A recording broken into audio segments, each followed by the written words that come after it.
നദീജലത്തിൽ 3 മുതൽ 19 ഇരട്ടി വരെ അധികം ബാക്ടീരിയ സാന്നിധ്യമുള്ളതായി കണ്ടെത്തൽ. നമസ്കാരം, കൊട്ടാരക്കര മീഡിയയിലേക്ക് സ്വാഗതം. മഹാകുംഭമേളയിലെ നദീജലത്തിൽ ഉയർന്ന അളവിൽ ബാക്ടീരിയകൾ അടങ്ങിയിട്ടുണ്ടെന്ന് കേന്ദ്ര മലിനീകരണ നിയന്ത്രണ അതോറിറ്റി.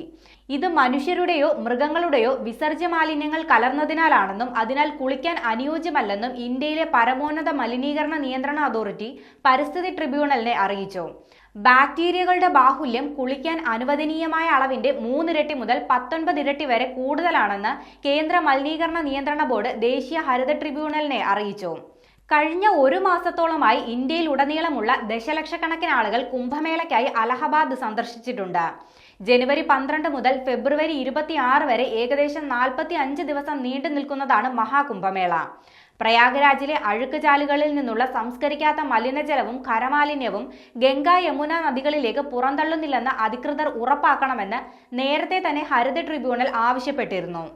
ഫെക്കൽ കോളിഫോമിന്റെ അനുവദനീയമായ പരിധി 100 മില്ലിക്ക് 2500 യൂണിറ്റാണ്.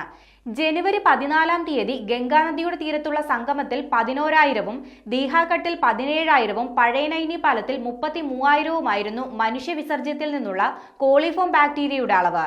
ജനുവരി 20 ആയപ്പോഴേക്കും സംഗമത്തിൽ ഇത് 49,000-ആയും പഴയനൈനി പാലത്തിൽ 23,000-ആയും ഉയരുകയും ദീഹാഘട്ടിൽ 7,800-ആയി കുറയുകയും ചെയ്തിരുന്നു.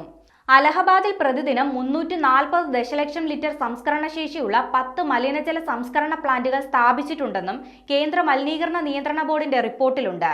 7 മലിനജല പ്ലാന്റുകൾ മലിനജലം സംസ്കരിച്ച് ഗംഗയിലേക്കും 3 പ്ലാന്റുകളിൽ നിന്ന് മലിനജലം സംസ്കരിച്ച് യമുനയിലേക്കും ഒഴുക്കിവിടുന്നുണ്ട്.